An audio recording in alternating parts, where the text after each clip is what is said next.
Mari jemaat Tuhan kita berdoa. Bapa kami di surga, sungguh kami bersyukur karena kami dapat menikmati kemurahan Tuhan.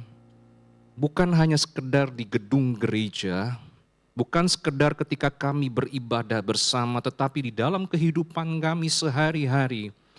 Kemurahan Tuhan itu selalu ada buat kami. Bapa, sekarang kami mau mendengarkan firman-Mu. Kami mau merenungkannya lebih dalam, lebih jauh, supaya kami sungguh-sungguh ya Tuhan bisa semakin hari semakin seperti Engkau ya Tuhan Yesus. Karena itulah yang sekarang kami sedang jalani. Karena itulah yang menjadi proses Tuhan di dalam hidup kami. Untuk kembali firman-Mu itu yang menguduskan kami, bahkan yang membentuk kami. Kiranya Engkau ya Allah Roh Kudus menolong kami untuk sungguh-sungguh kami punya hati seorang murid yang mau diajar, yang mau belajar dengan sungguh. Sehingga sungguh firman-Mu bukan hanya sekedar mengisi otak kami, akal kami, tapi hati kami sungguh diubahkan dan pikiran kami serta perbuatan kami juga diubahkan. Inilah seruan hati kami, di dalam nama Tuhan Yesus kami berdoa. Amin. Shalom jemaat Tuhan. Pada siang hari ini mari sama-sama kita membuka firman Tuhan, Alkitab kita masing-masing dari surat Kolose pasal 4 ayat yang kedua sampai yang ke-6. Dan dari bagian itu atau dari nats itu kita akan merenungkan sebuah tema yaitu tentang kemurahan orang Kristen. Kolose pasal 4 ayat 2 hingga yang ke-6. Jika sudah menemukannya, mari kita membacakan bagian ini secara bergantian. Ayat yang kedua, ayat yang genap oleh saya, sedangkan ayat yang ganjil oleh jemaat Tuhan. Kolose 4 ayat 2 hingga yang ke-6. Demikian. Bertekunlah dalam doa dan dalam pada itu berjaga-jagalah dengan mengucap syukur.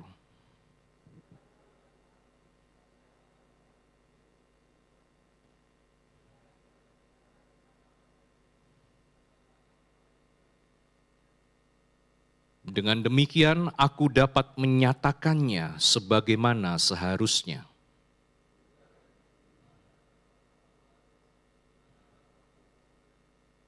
Hendaklah kata-katamu senantiasa penuh kasih, jangan hambar, sehingga kamu tahu bagaimana kamu harus memberi jawab kepada setiap orang. Demikianlah pembacaan firman Tuhan. Nah Bapak Ibu Saudara-saudariku, ada seorang yang bernama Dr. Roy L. Laurin. Dia mengisahkan sebuah cerita di mana ada seorang usahawan Kristen yang sedang melakukan perjalanan ke Korea. Nah di sebuah ladang di tepi jalan ada seorang pemuda yang sedang menarik bajak sederhana dan pria tua. Jadi ada satu pria muda, ada satu pria tua, sekali gambaran ini cuma gambaran saja. Yang jelas pria Korea memang tidak seperti ini Bapak Ibu sekalian. Ya, ada seorang pemuda dan seorang pria tua yang sedang menarik bajak ya di sawah. Nah, sang usahawan itu tertarik dan kemudian dia memotret adegan itu dan dia berkata, menarik sekali. Saya kira orang-orang ini sangat miskin. Katanya kepada misionaris yang menemani dia dan membantu menerjemahkan. Nah, kemudian sang misionaris berkata dengan lirih, ya, kedua orang ini adalah Kristen. Dan waktu gereja mereka mau dibangun, mereka begitu ingin mempersembahkan sesuatu untuk membangun gereja ini, tetapi sayang mereka tidak punya uang sehingga mereka memutuskan untuk memberikan atau menjual kerbau mereka untuk supaya apa? Uangnya, hasil penjualan itu bisa diberikan untuk pembangunan gereja. Nah ketika sang usahawan itu mendengar hal itu, maka dia berkata, itu benar-benar pengorbanan sejati. Tetapi sang misionaris malah sebaliknya berespon dengan demikian. Dia berkata, mereka tidak menyebutnya demikian. Mereka menganggap diri mereka beruntung karena mereka memiliki kerbau untuk dijual. Ketika sang usahawan mendengar hal itu, dia terdiam. Dan akhirnya dia memutuskan ketika sampai di rumah, maka dia mencari pendetanya dan memberikan foto itu serta menceritakan segala kisah tentang hal itu kepadanya. Dan kemudian sang usahawan itu berkata, saya ingin menggandakan persembahan saya buat gereja dan menarik bajak. Dan sampai sekarang saya belum pernah mempersembahkan kepada Tuhan apapun yang melibatkan pengorbanan sejati. Jemaat yang dikasihi oleh Tuhan, kisah nyata tadi itu menyadarkan kita bahwa yang namanya kemurahan hati itu ternyata Bapak Ibu Saudara-saudariku diberikan, dinyatakan dengan apa yang kita miliki untuk kepentingan orang lain. Dan sekalipun itu memang harus memerlukan pengorbanan, mereka yang memberikannya tidak merasa keberatan, justru dia merasa beruntung untuk melakukannya. Dan kedua pria Korea tadi memiliki kemurahan hati seperti Tuhan yang telah terlebih dahulu bermurah hati kepada mereka. Nah Bapak Ibu Saudara-saudariku, kata kemurahan di dalam Alkitab itu berasal dari satu kata Yunani yaitu krestotes. Apa itu maksudnya krestotes? Secara sederhana, krestotes itu artinya adalah bertindak dengan murah hati atau bermurah hati kepada orang lain karena Tuhan terlebih dahulu melakukannya bagi kita. Dan kata ini ternyata tidak menunjukkan sebuah watak atau sifat yang sesaat untuk melakukan perbuatan baik.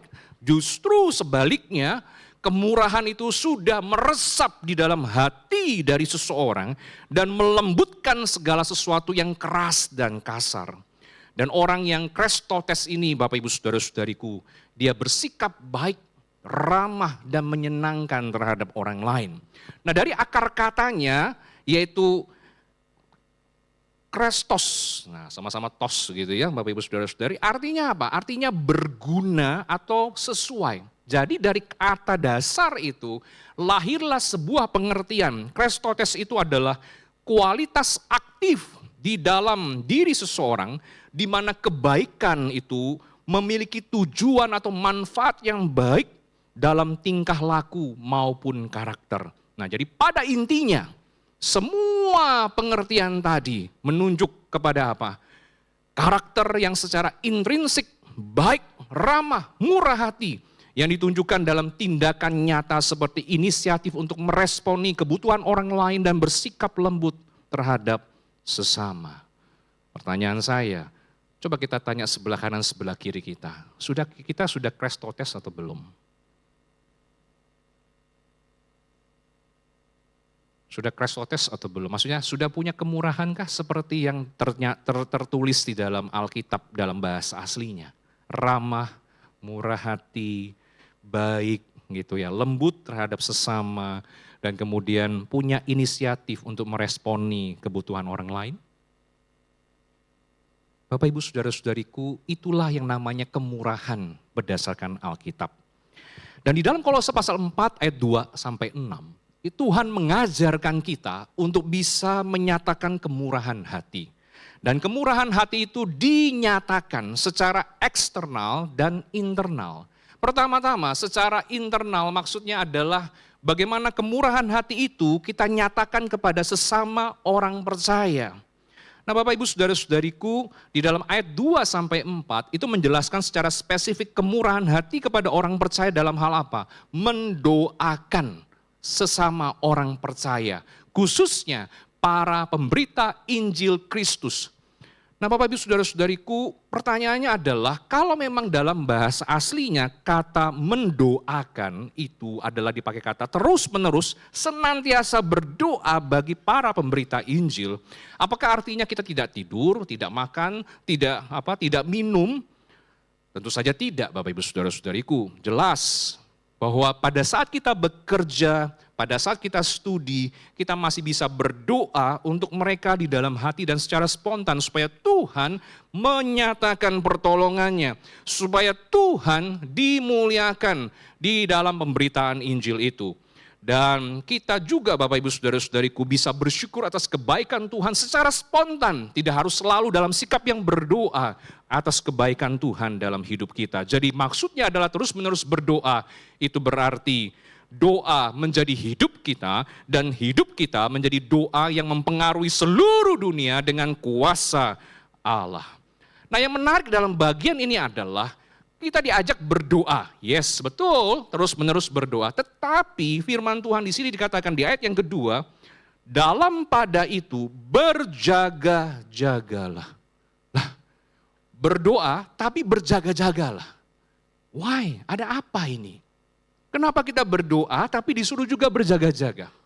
Kata berjaga-jaga di situ ternyata punya pengertian mulanya adalah sadar, berbaring tanpa tertidur, melewati malam tanpa tidur, menderita karena insomnia dan waspada. Itu kata itu yang bisa dipakai pada masa itu dengan pengertian itu.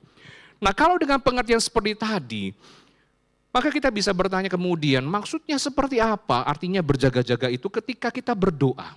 Dan kenapa kita harus berdoa dengan berjaga-jaga?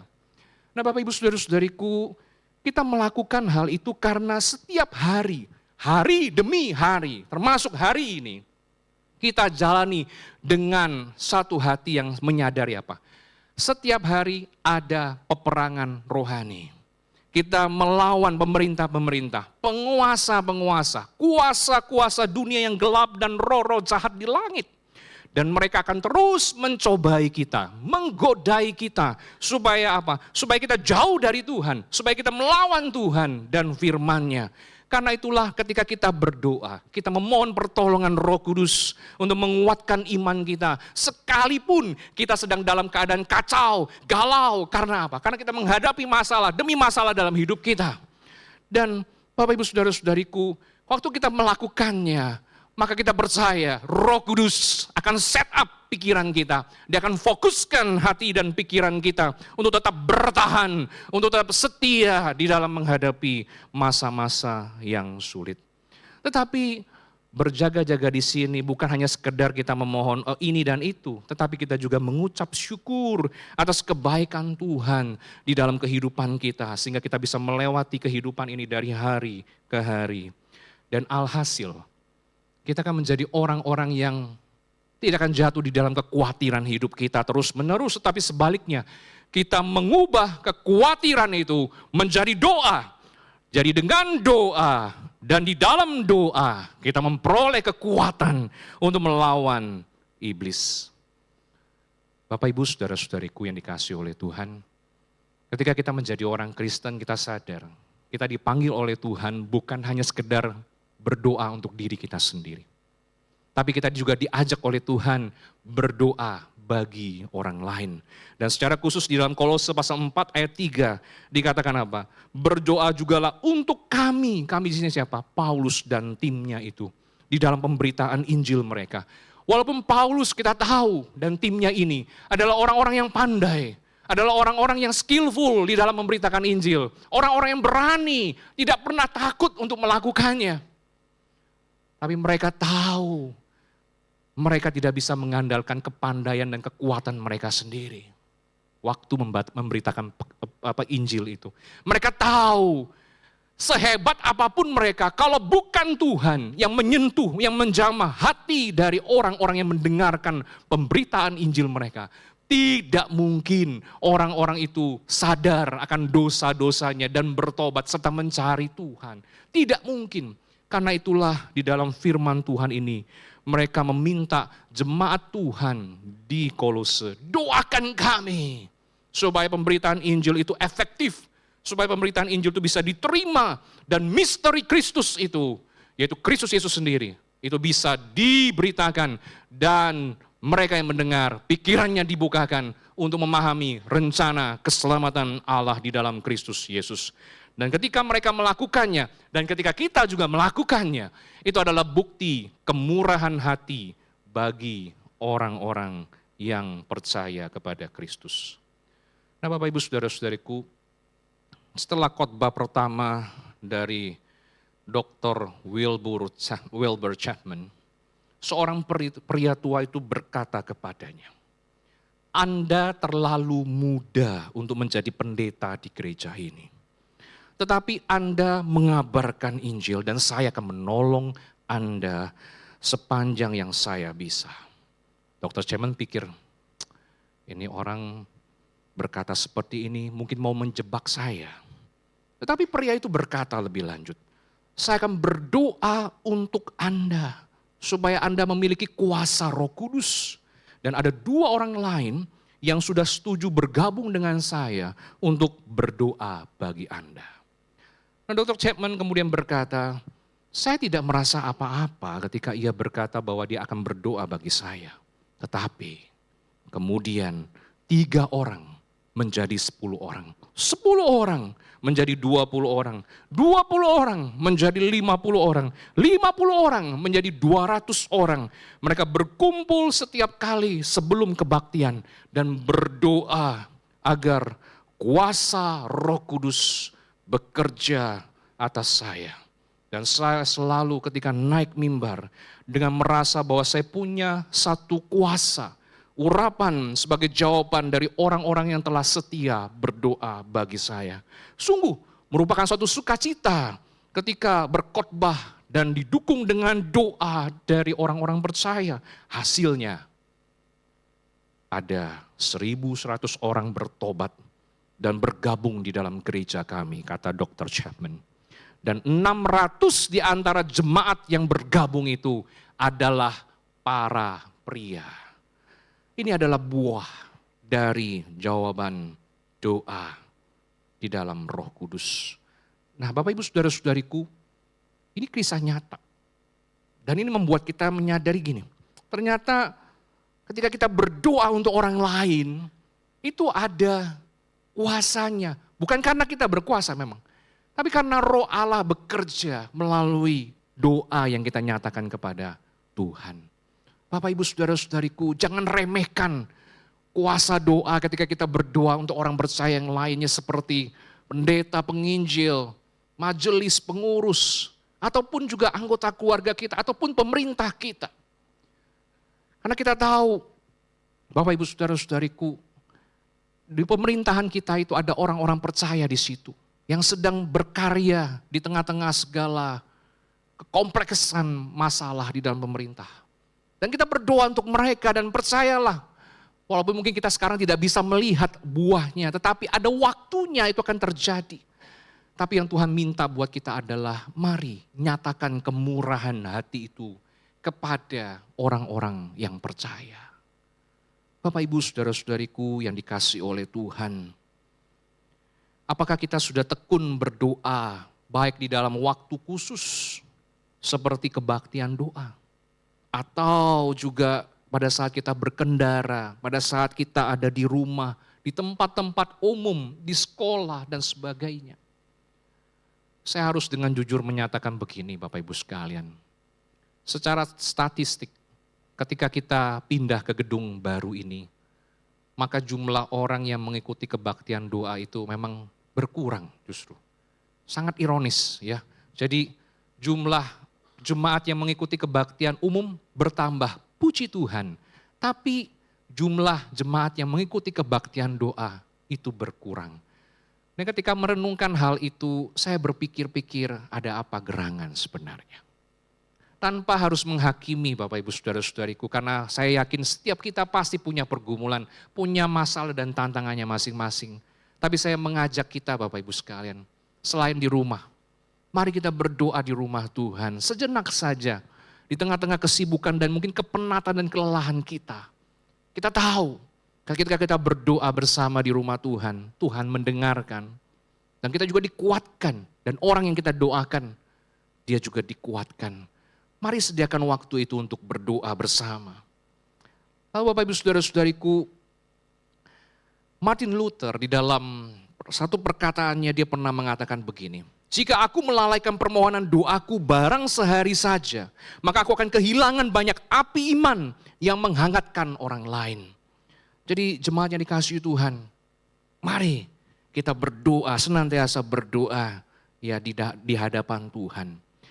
Yang kedua Bapak Ibu Saudara-saudariku dalam perenungan ini, masalah apa yang sedang kita hadapi sekarang? Apakah kita lebih fokus dengan masalah kita daripada Tuhan yang lebih berkuasa atas masalah yang kita hadapi? Apakah kita selalu waspada sehingga kita tidak kalah terhadap godaan yang iblis lakukan supaya kita menyerah atas permasalahan kita? Dan yang terakhir dalam perenungan ini adalah bagaimana dengan kehidupan doa kita sekarang? Apakah kita lebih banyak mendoakan orang lain atau kita lebih banyak mendoakan diri kita sendiri? Jemaat Tuhan, mari kita belajar di tengah-tengah segala kesulitan yang kita hadapi. Mari kita belajar untuk menyatakan kemurahan hati dengan mendoakan, minimal mendoakan saudara-saudara kita yang seiman lainnya. Nah Bapak Ibu Saudara-saudariku, selain menyatakan kemurahan hati bagi orang-orang yang percaya, firman Tuhan pada hari ini juga mengajarkan kepada kita untuk menyatakan kemurahan hati secara eksternal. Maksudnya adalah bagaimana kita menyatakan kemurahan hati kepada orang-orang yang tidak percaya di ayat 5 dan 6.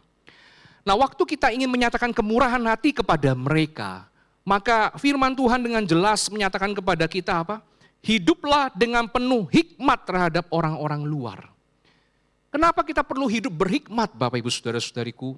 Karena dunia yang kita hidupi, kita tinggali ini punya banyak sekali filsafat dan nilai-nilai dunia, nilai-nilai hidup yang tidak sesuai dengan firman Tuhan. Dan waktu kita bergaul dengan orang-orang ini, kita harus penuh dengan hikmat supaya kita tidak tertarik, supaya kita tidak dipengaruhi dengan nilai-nilai itu. Justru sebaliknya, kita yang mempengaruhi mereka. Firman Tuhan di dalam 1 Korintus 15 ayat 33 itu berkata, janganlah sesat, pergaulan yang buruk merusakkan kebiasaan yang baik. Jadi Bapak Ibu Saudara-saudariku, kita sadar bahwa satu kelompok itu punya pengaruh.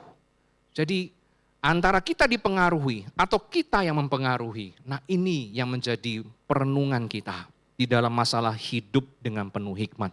Jadi mari kita minta hikmat dari Tuhan supaya kita bisa membawa diri kita dengan benar dan tepat di tengah-tengah masyarakat yang tidak mengenal Tuhan.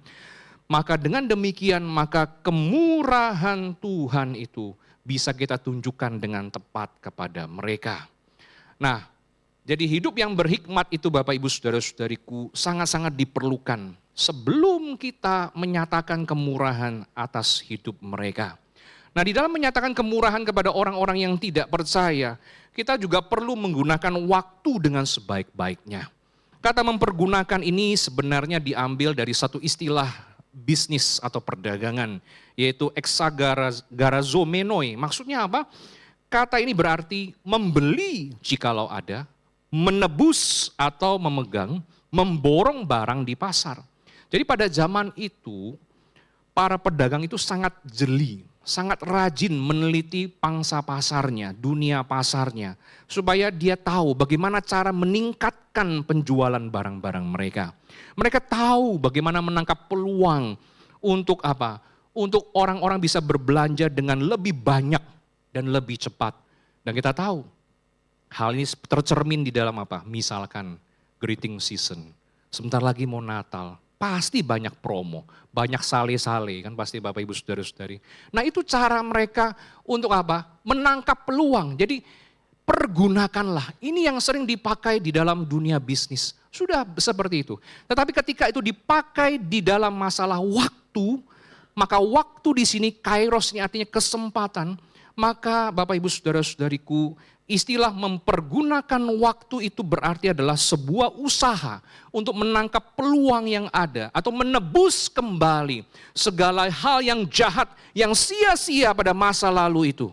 Jadi mau dicoba ditebus Bapak Ibu Saudara dengan menggunakan waktu dengan baik.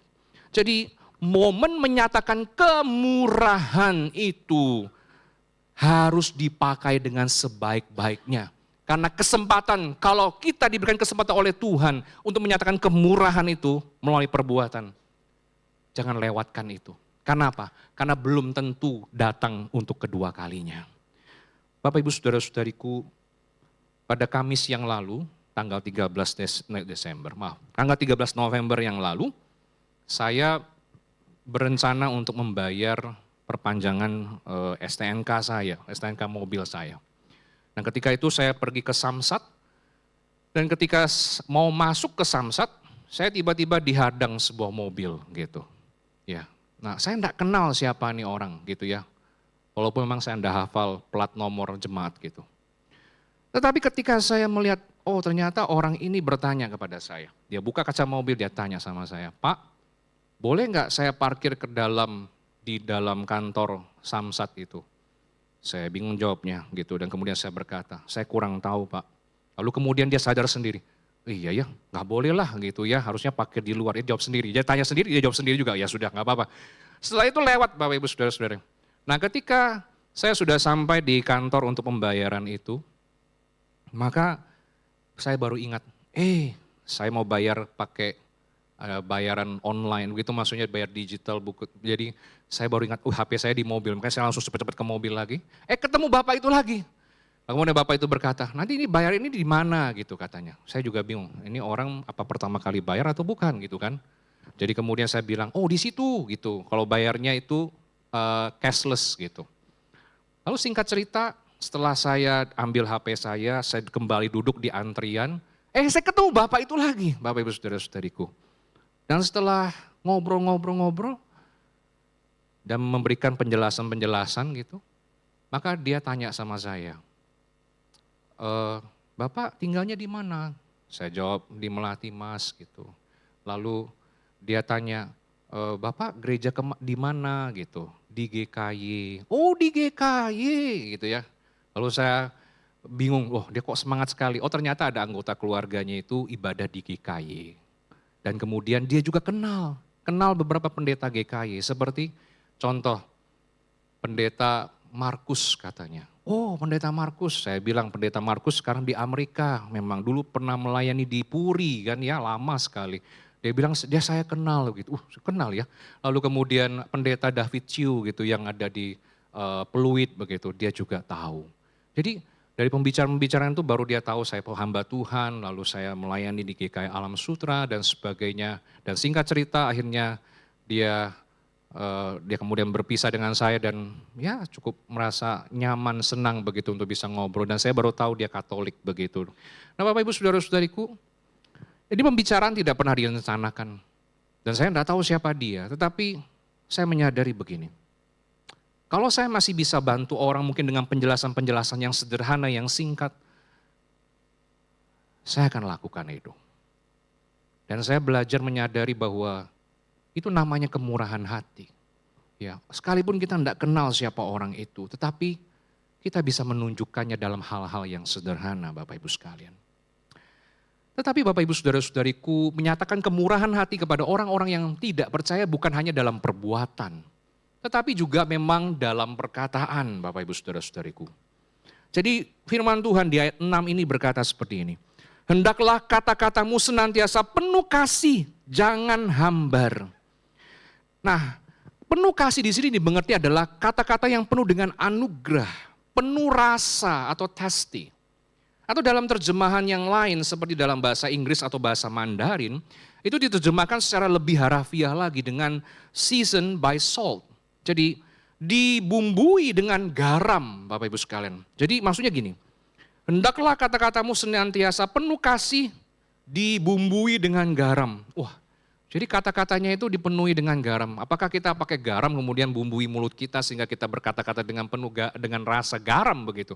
Kalau seperti itu mah kita akan cepat darah tinggi bukan?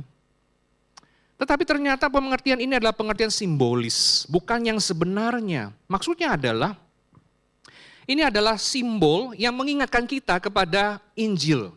Contohnya Matius 5 ayat 13 berkata, kamu adalah garam dunia. Markus pasal 9 ayat 50b berkata, hendaklah kamu senantiasa mempunyai garam dalam dirimu dan hidup berdamai seorang dengan yang lain.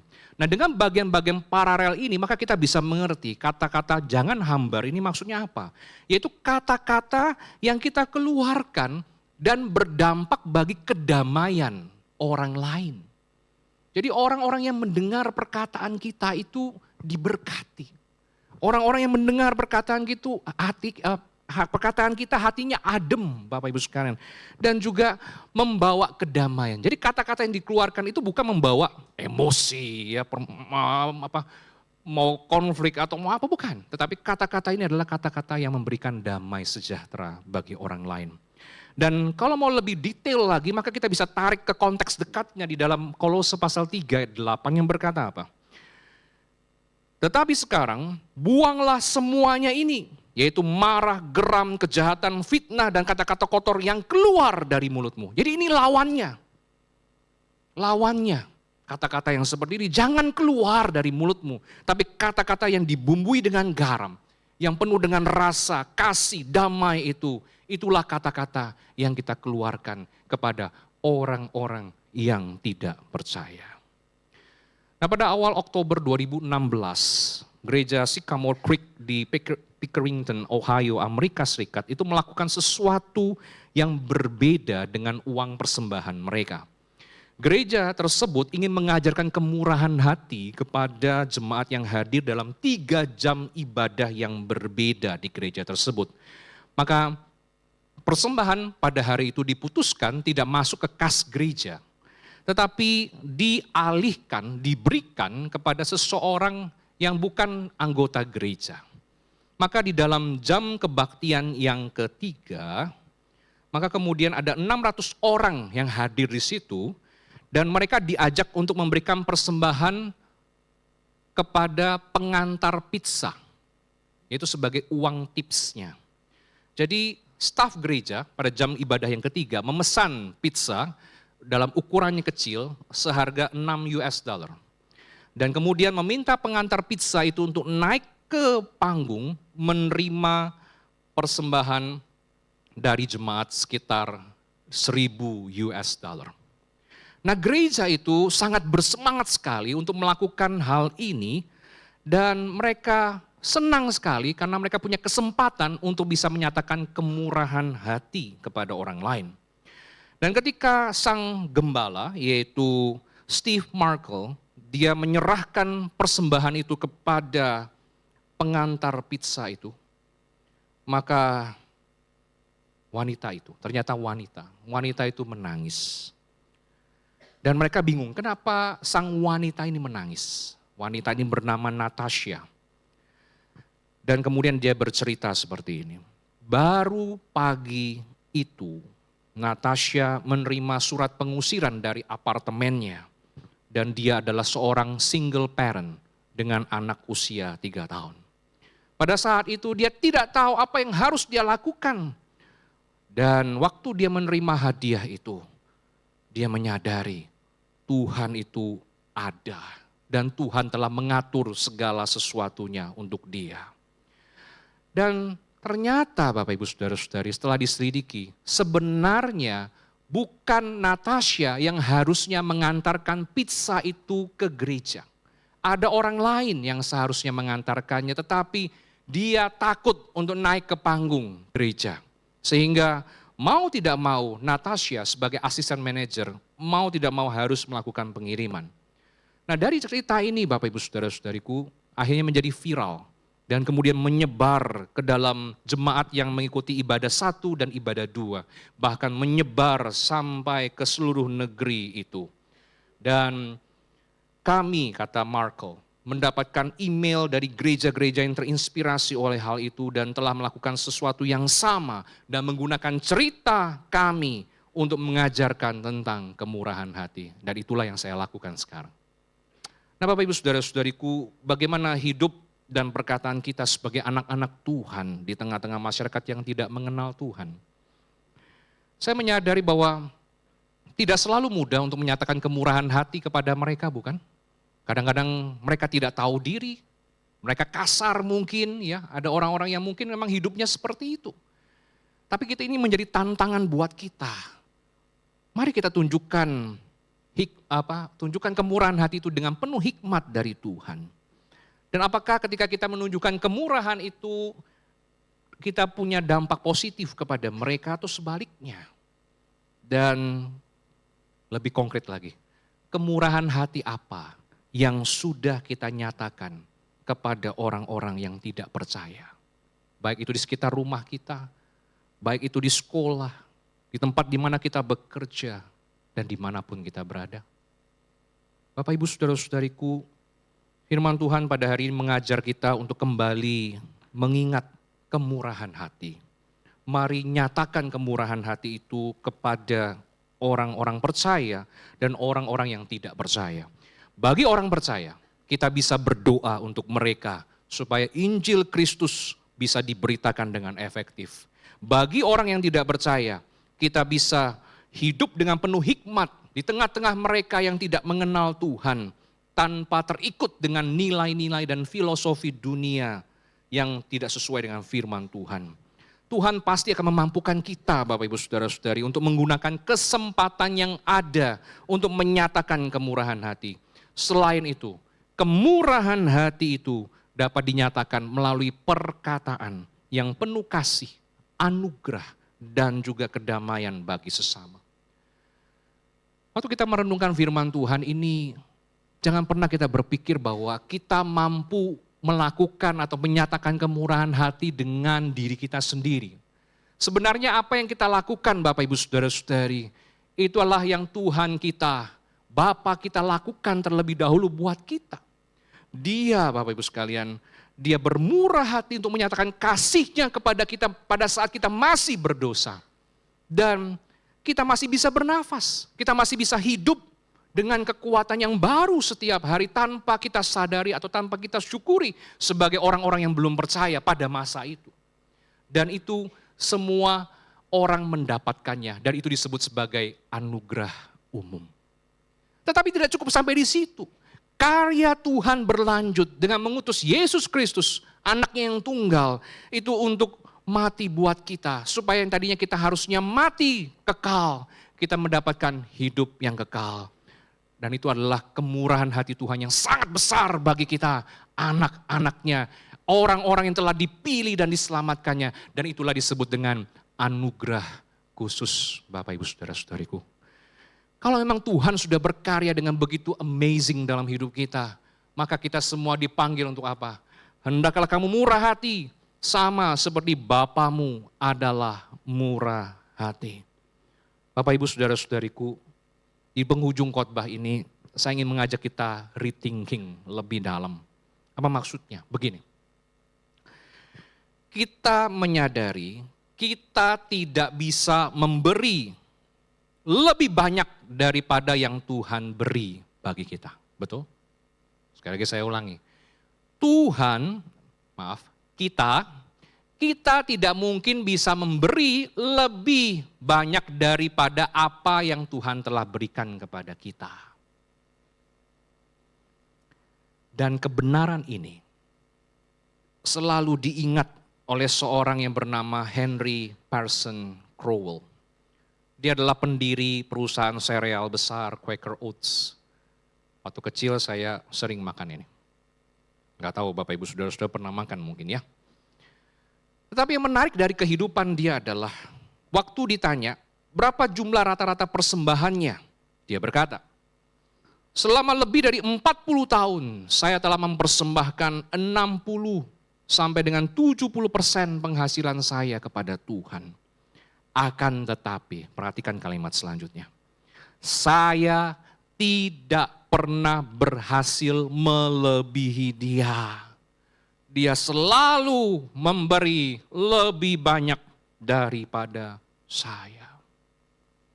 Bapak, Ibu, dan saudara-saudari yang dikasihi Tuhan, kita tidak pernah bisa memberikan lebih banyak daripada yang Tuhan berikan buat kita. Hanya Tuhan yang bisa melakukannya. Dan kita hanya bisa memberikan apa yang Tuhan sudah berikan sebelumnya kepada kita untuk orang lain. Jadi kita hanya bisa memberikan kepada orang lain apa yang Tuhan sudah berikan kepada kita sebelumnya. Jadi mari kita akhiri renungan ini dengan sebuah pertanyaan seperti ini. Mari kita baca bersama-sama, 2, 3. Bukankah suatu kehormatan dan keberuntungan kalau kita dapat memberikan sesuatu, baik perkataan maupun perbuatan, sebagai wujud kemurahan hati kepada saudara-saudari seiman dan orang-orang yang tidak percaya? Tuhan sudah melakukannya. Dan kita sebagai anak-anak Tuhan dipanggil untuk melakukan hal yang sama. Amin, kita berdoa.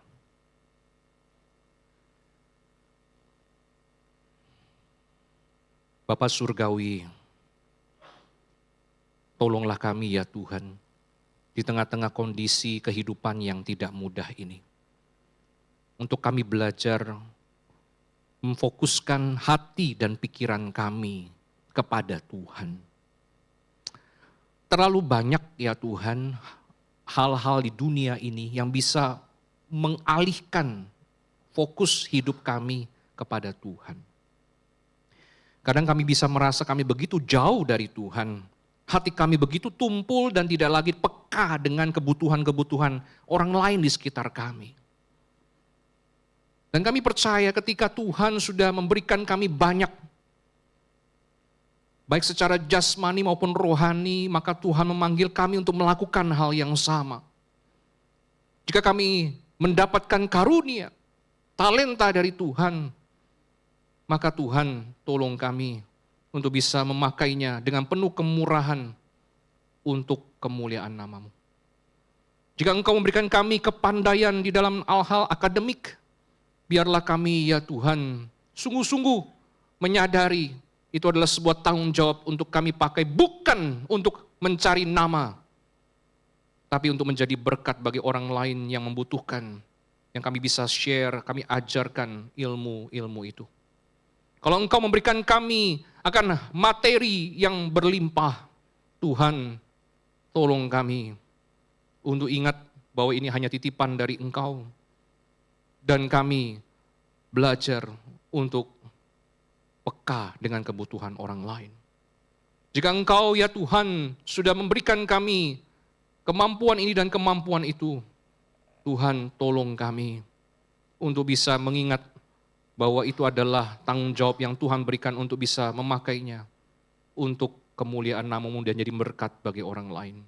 Tuhan, tolong kami tidak pikir diri kami sendiri lebih banyak, tapi ajar kami untuk pikir orang lain dan ajar kami memikirkan apa yang menjadi kehendak Tuhan, supaya kemurahan hati Tuhan dapat dinyatakan dengan lebih lagi bagi orang percaya maupun orang-orang yang tidak percaya. Terima kasih Bapa, berkati jemaat-Mu di tempat ini. Di dalam nama Yesus kami berdoa. Amin. Tuhan berkati.